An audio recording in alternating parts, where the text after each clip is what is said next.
चारों ओर जल ही जल दिखाई देता था। यमुना का जल खतरे के बिंदु पर थपेड़े मार रहा था। यमुना का पुल मानव समूह से खचाखच भरा था। यमुना मैया अपना प्रकोप शांत करें, इसलिए जन समुदाय प्रार्थना करके उन्हें फूल माला अर्पित कर रहा था। अपार जलराशि की मनुष्य ही नहीं, पशु पक्षियों के हृदयों को भी आतंकित कर रही थी। वृक्षों पर भयभीत पक्षी भयावह शोर मचा रहे थे। यमुना पार के ग्रामीणों का तो बुरा हाल था। समस्त खेती जल प्लावित हो गई थी। ग्रामीण जनों के घर फूस के छप्पर तक यमुना में बहते नजर आ रहे थे। ग्रामीणों के कोठिलों और ड्रमों में भरा अनाज तथा पशुओं के लिए संचित चारा आदि सब घर में पानी भर जाने के कारण नष्ट हो गए थे।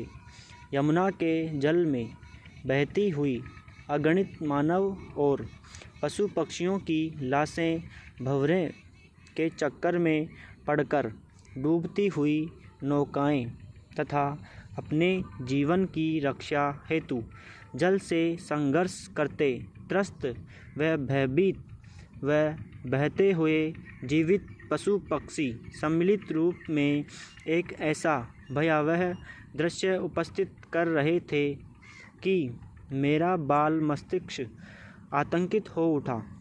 मुझे आज भी स्मरण है कि मैं डर के मारे आंखें बंद करके यमुना के पुल पर ही अपनी माँ से लिपट गया था और ज़ोर ज़ोर से रोने लगा था। मुझे अत्यधिक भयभीत देखकर पिताजी सहपरिवार घर लौट आए थे। उस रात मैं सो नहीं सका था। आंखें बंद करते हुए भी विनाशकारी भयावह दृश्य चलचित्र की भांति नृत्य करते लगते थे और मैं डर के मारे आंखें खोल देता था। दूसरे दिन गंगा नदी की बाढ़ देखने के लिए कोई भी नहीं जा सका था।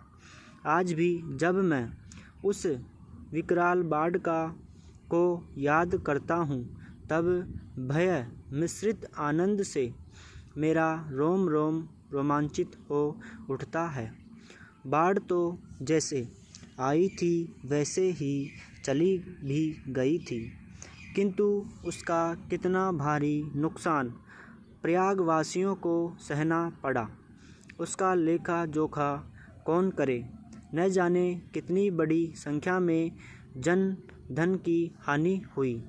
यद्यपि सभी वर्ग के व्यक्तियों को अपना अपना कर्तव्य पालन करने के लिए अधिकार मिले हुए हैं, लेकिन आज के समय में सभी अपने कर्तव्यों का दायित्व भली प्रकार से नहीं निर्वाह कर रहे हैं। हमारे देश में आज भी कई बच्चे ऐसे हैं जो अपने माता पिता की बातों को ठुकराते हैं और अपने शिक्षक गणों से तर्क कुतर्क किया करते हैं। इसी देश में दहेज के लोभी सास ससुर अपनी बहू को जिंदा जला देते हैं और पति उनके इस दुष्कर्म में सहयोग बनते हैं। अनेक स्त्रियां अपने पति की आंखें बचाकर किसी पराये पुरुष के साथ प्रेमालाप और अपने पति से धोखा करती हैं। विराम।